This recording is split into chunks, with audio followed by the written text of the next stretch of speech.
எஜமான் அவனை நோக்கி, நல்லது உத்தம ஊழியக்காரனே, நீ கொஞ்சத்தில் உண்மையுள்ளவனாய் இருந்தபடியால் 10 பட்டணங்களுக்கு அதிகாரியாயிரு என்றான்.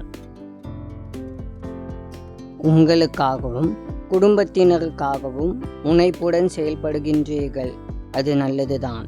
சுறுசுறுப்பு உள்ளவன் கையோ செல்வத்தை உண்டாக்கும் என்று பரிசுத்த வேதாகமும் கூறுகிறது.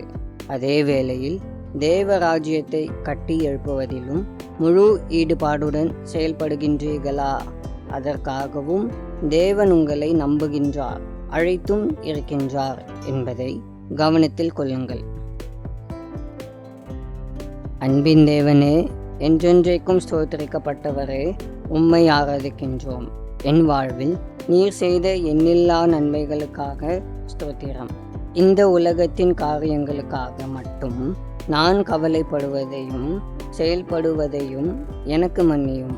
உம்முடைய ராஜ்யத்தின் காரியங்களிலும் நான் முழு மனதுடன் ஈடுபட்டு செயல்பட எனக்கு கிருபை தாரும். அதன் மூலமாய் உம்முடைய நாமம் மகிமை பெறட்டும். நீர் என்னை அழைத்த உம்முடைய அழைப்பும் நிறைவேறட்டும். உமக்கே மகிமை உண்டாவதாக. இயேசுவின் மூலம் ஜெபிக்கிறோம் பிதாவே, ஆமேன்.